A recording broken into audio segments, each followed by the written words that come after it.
Ya kan barang 1-2 halaman saja kan, singkat saja bikin ulasan-ulasan dan yang lain-lain tadi ya. Bercanda, bahkan Panji Gumilang di dalam penjara pun disuruh nulis juga bagaimana Panji Gumilang juga dipersekusi.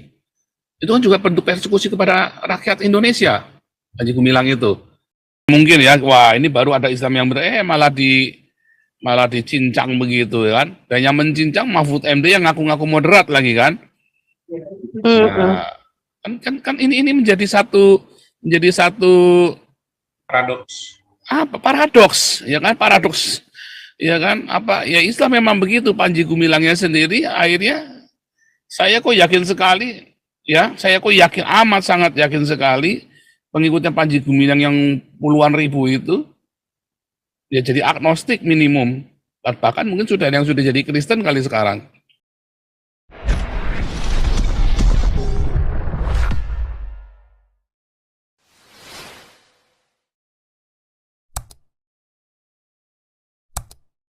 Saudara ya, dan saya dengar di Tanah Abang sendiri sudah sepi ya, bener nggak Tanah Abang?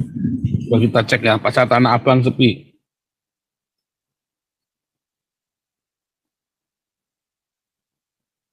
Pasar Tanah Abang sepi. Ya, 2 hari yang lalu ya.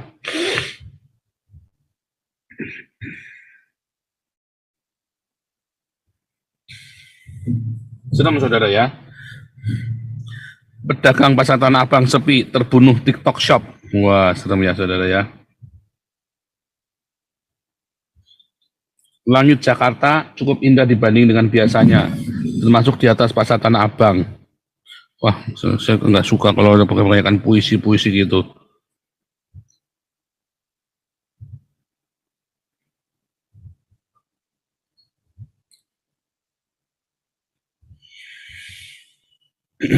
Ya, pasar Tanah Abang sepi, jualan online pun sepi saudara ya. Tutup semua ya Tanah Abang ya. Nah, siapa yang tidak mengenal pasar Tanah Abang, pasar tekstil terbesar se-Asia Tenggara. Pasar yang didirikan oleh pejabat VOC Justinus Fink pada tahun 1735, ini mulai nampak sepi dari pengunjung. Hal tersebut terlihat dari sejumlah toko yang mulai tutup di lantai 3A, seakan pasar Tanah Abang sudah tak lagi diminati pengunjung. Uni Nilam, salah seorang pedagang yang sudah berjualan puluhan tahun, mengaku kini pasar Tanah Abang sudah mulai sepi dari pengunjung karena tergerus online. Dirinya terpaksa harus belajar untuk berjualan secara online, tetapi itu pun sulit. Saat berjualan live secara online hanya dikunjungi 2-3 penonton saja. Menurut Nilam, dirinya bukanlah seorang selebgram sehingga penjualannya secara online menjadi terkendala karena tidak punya follower. Ya, kalau di offline sepi untuk saat ini karena banyak online. Buat saya yang pemula itu keluh kesahnya karena penontonnya sedikit karena kita bukan selebgram ataupun artis, jadi kita tidak punya follower. Ya, online sepi, offline sepi, ya saudara ya. Serem ya. Nilam mengaku mampu menjual hingga 3 lusin celana saat berjualan secara online dibanding dengan jualan offline yang hanya menjual 5 hingga 10 potong celana. Aku live di TikTok kurang lebih sudah 1 tahun yang lewat, cuma ya begitu karena kita bukan yang terkenal. Omsetnya sedikit saja daya belinya, walaupun follower saya sedikit di online, tetapi pembeli lebih banyak online daripada datang langsung ke toko. Sementara itu dari kalangan pembeli yang masih suka mengunjungi pasar Tanah Abang, mengaku keuntungan belanja secara langsung adalah karena bisa melihat dan mencoba langsung barang yang dibeli. Waduh, dah. Nah selanjutnya saudara ya, Tanah Abang pun sepi saudara. Ya, semua mengeluh ya pasar Tanah Abang sepi.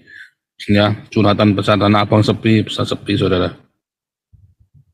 Itu menunjukkan sudah terjadi Indonesia ini sedang darurat, saudara ya. Itu menunjukkan Indonesia sedang darurat, saudara. Ya, benar, Puji, hati-hati ya. Artinya, bisa tiba-tiba terjadi chaos, saudara. Ya, bisa tiba-tiba chaos, saudara ya. Wah, serem ya, saudara ya, kalau terjadi begini ya. Ini ada yang ngomong nih, ya, ini intermezzo, Haji Lulung mati, Tanah Abang sepi, nggak ada lagi rumah bordil. Ada aja Haji Lulung ya, ternyata germo ya saudara ya. Wah, ngeri ya saudara ya. Gimana tuh Pak Santi Amar tuh? Waduh, saya nggak ikut-ikutan, ini nasib bangsamu. Aduh, masih bangsanya Pak Santi Amar, bukan bangsa saya lagi, karena saya bangsa Belanda, saudara ya. Mungkin menyusul nanti Pak, bukan bangsaku lagi, tergantung.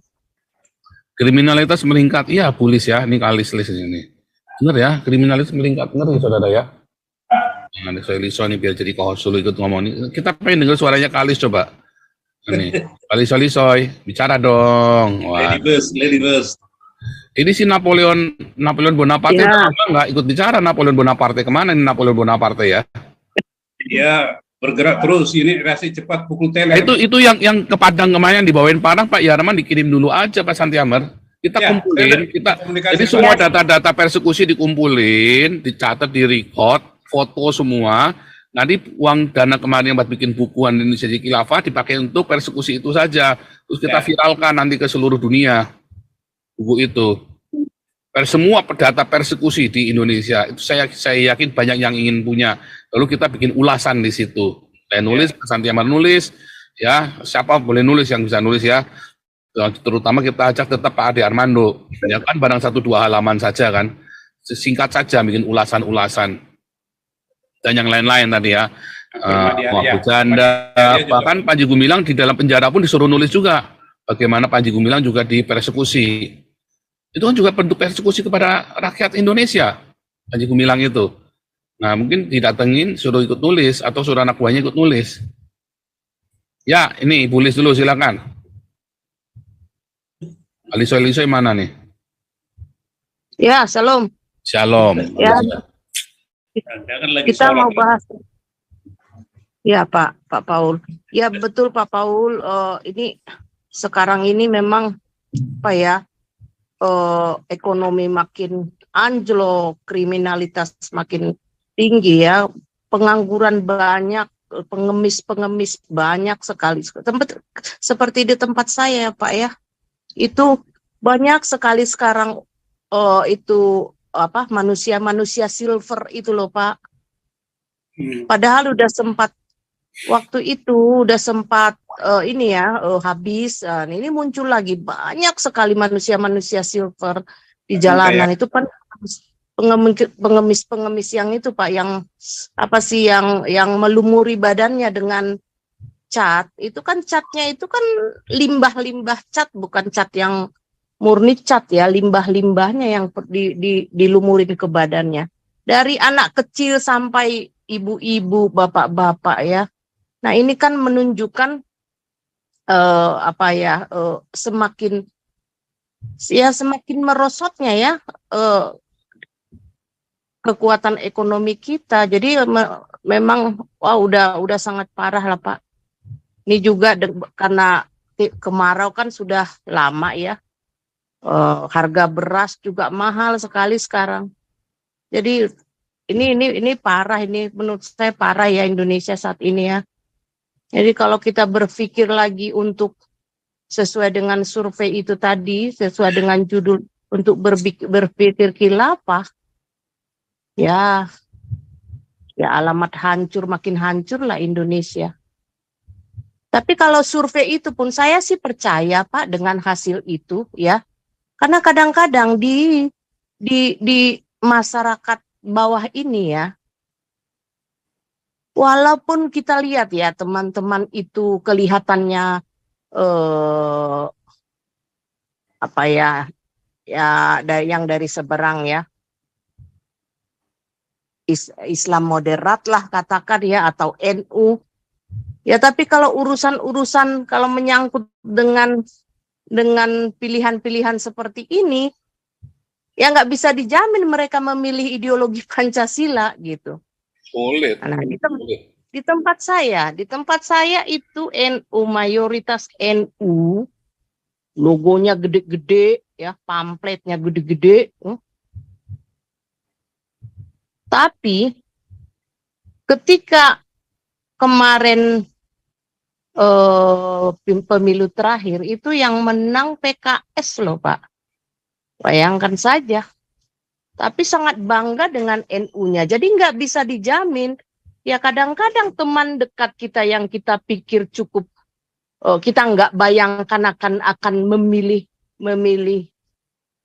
syariat atau khilafah, bisa jadi itu yang berpikir untuk khilafah ya, teman-teman, teman kantor, ya teman di komunitas ya, atau karyawan, atau siapapun ya, ibu-ibu orang tua murid misalnya, teman-teman orang tua murid, bisa jadi gitu loh.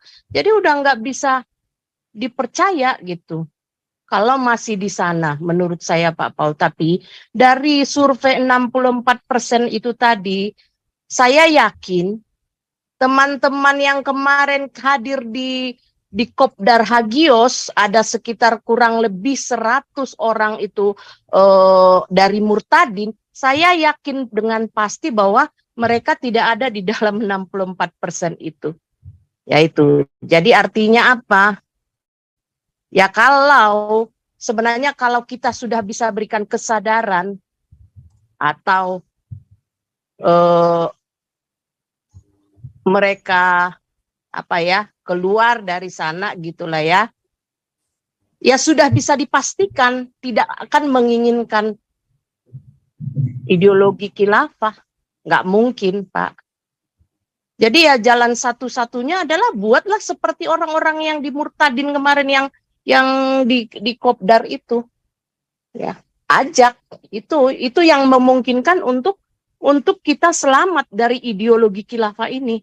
Karena udah nggak bisa kita jamin teman-teman kita yang kita pikir ya baik, ya moderat, belum tentu itu tidak menginginkan khilafah. Justru orang-orang seperti itu, ya yang kadang-kadang kita pikir ya abu-abu lah gitu ya. Kalau untuk urusan yang namanya agama, entar dulu gitu kan. Dia akan lebih berpikir kepentingan agama karena memang sudah terdoktrin gitu loh Pak, sejak kecilnya. Iya, sejak kecilnya sudah seperti itu. Ya jalan satu-satunya keluarkan dari sana itu. Mohon maaf aja ya saya bilang, karena saya nggak bisa jamin.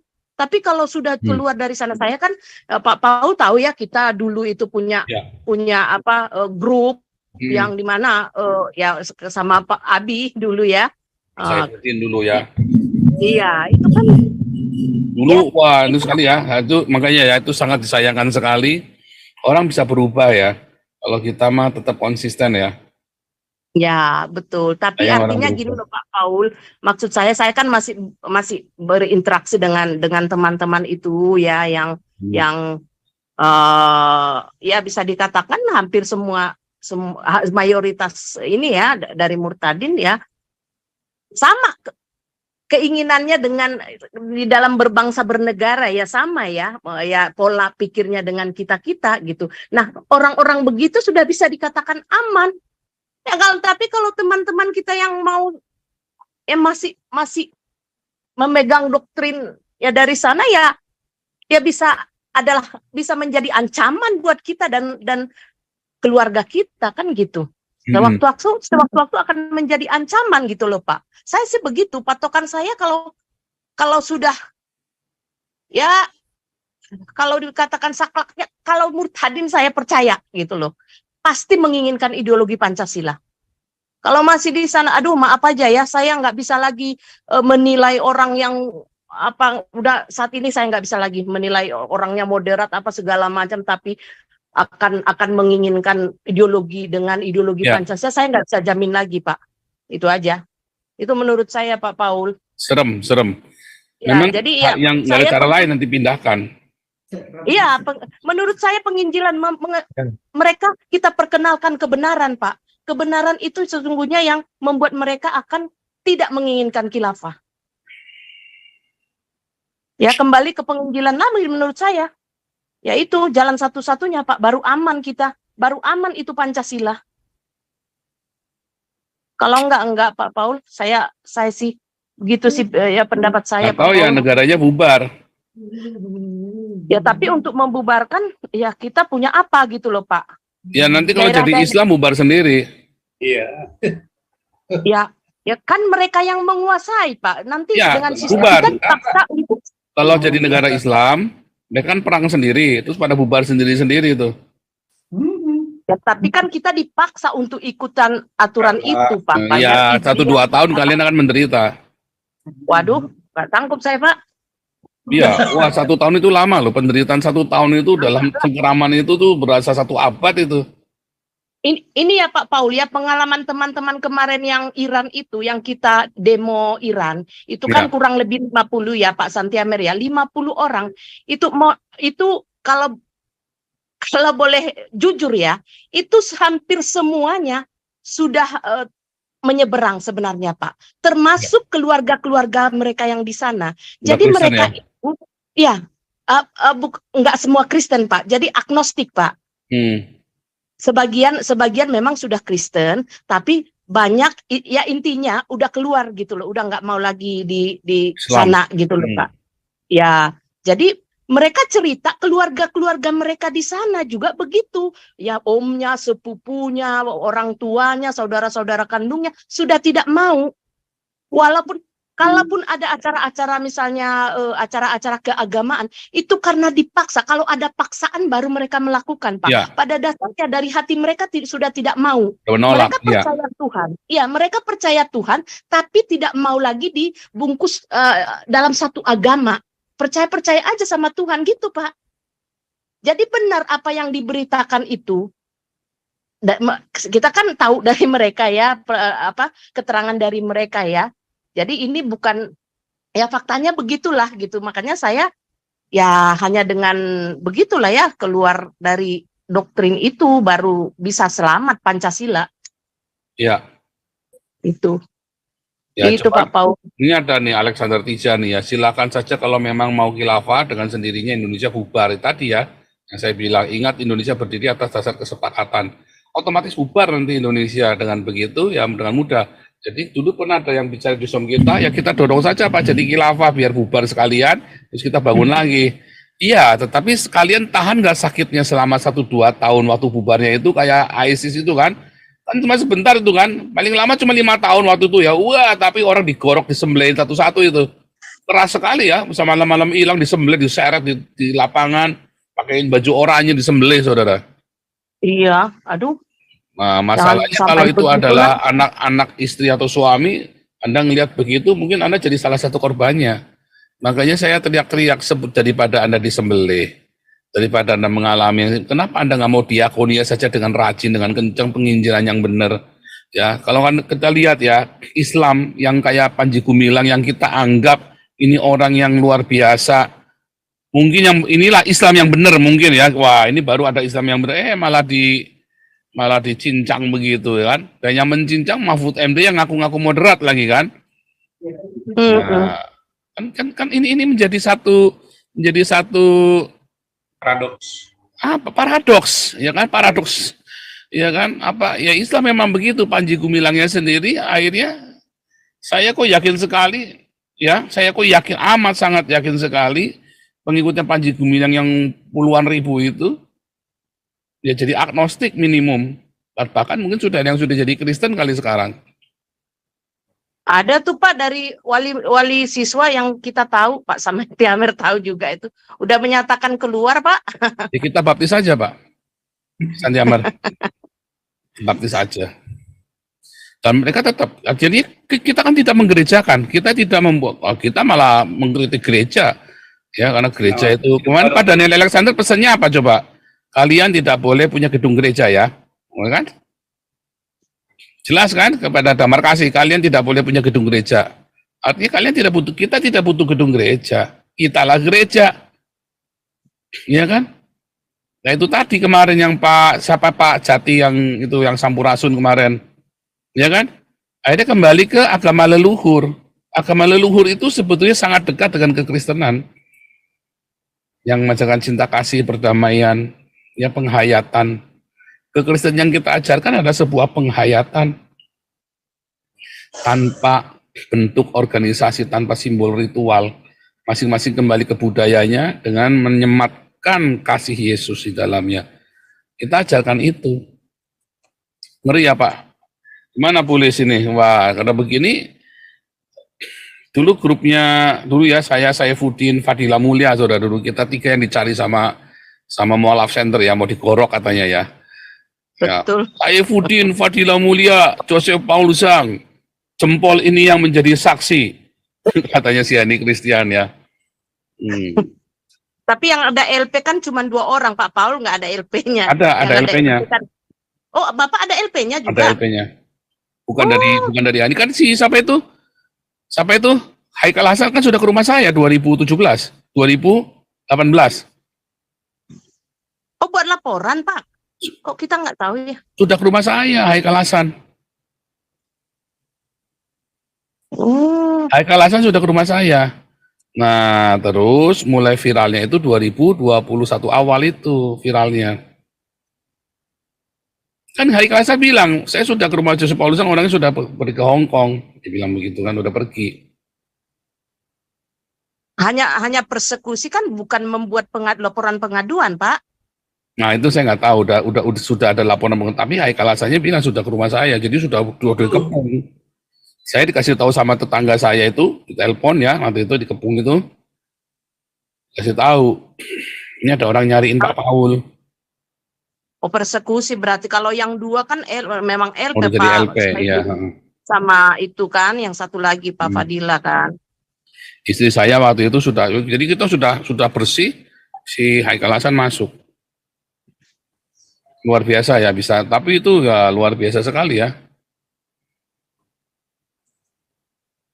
Karena waktu Saifuddin ditangkap Desember itu, Januarinya saya sudah berangkat.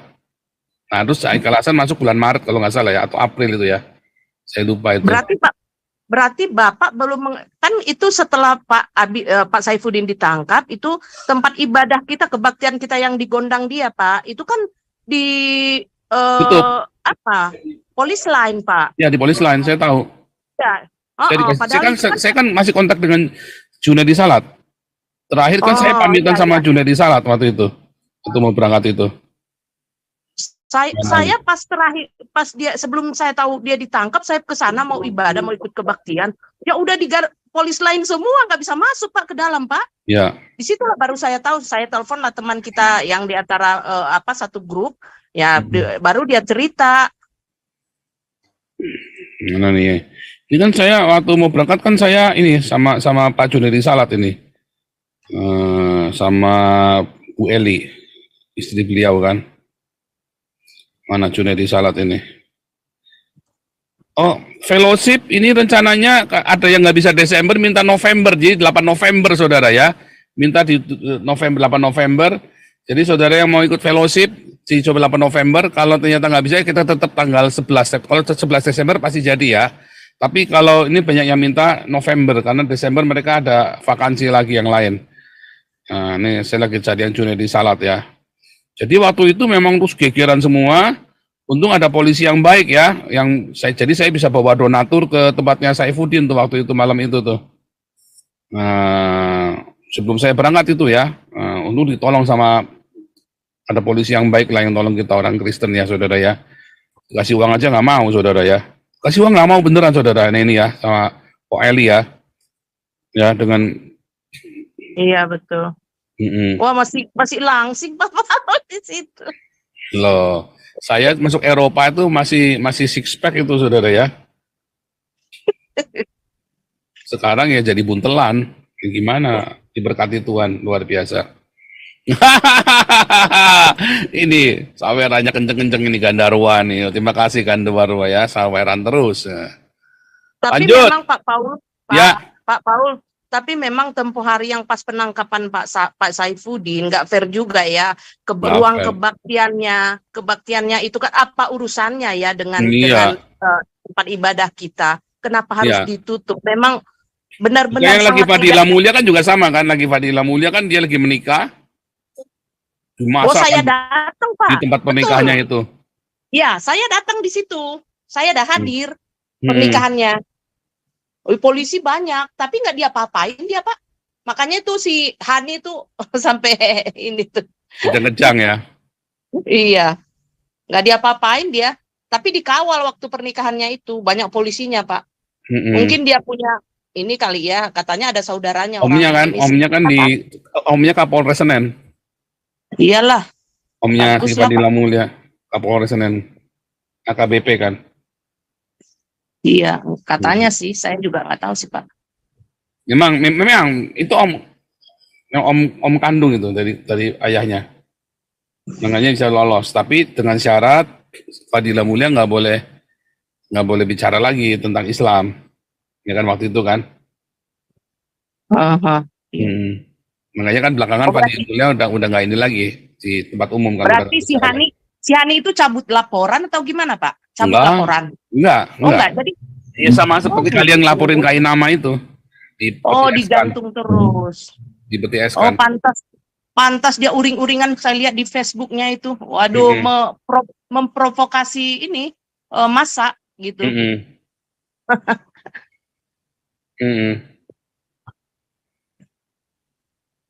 Luar biasa. Mengerikan ya, memang masa-masa itu masa-masa yang menegangkan ya. Iya betul Pak. Masa-masa yang Sekarang menegangkan. Dan kita sekarang menuainya lebih juga luar menegangkan, biasa ya. Kelompoknya Kenapa Pak? Saifuddin, kelompoknya saya, kita menuai, wah kita menuai terus ya. Tapi sekarang kita menuai terus. Kemarin yang hampir 100 kan kemarin yang murtadin yang dari Islam itu, yang dibaptis sama Damar Ya. Kasih. Banyak juga loh. Saya dihitung itu ternyata banyak juga kalian tuh ya. Saya nggak pernah ngitung. Iya. Berarti wih banyak sekali. Malah 2 diangkat anak sama Pak Daniel Alexander itu. Yang 2 langsung diangkat anak. Satu di antaranya tuayan saya Pak. Dikit bangga sedikit. Luar biasa. Tapi kan tetap menuai kan, tetap menuai. Iya. Dan yang luar biasa, memang itu ya luar biasa ya. Praktek sukacitanya minta ampun ya ketika kita menuai saudara ya. Iya dong, saya bangga dia ada hadir di situ, kan jauh Pak dari Pangandaran. Saya nggak nyangka juga dia datang. Yang masuk kelasnya Pak Paul, tahu kan? Kan ada 2 kan, yang satu yang dulu karyawan kan?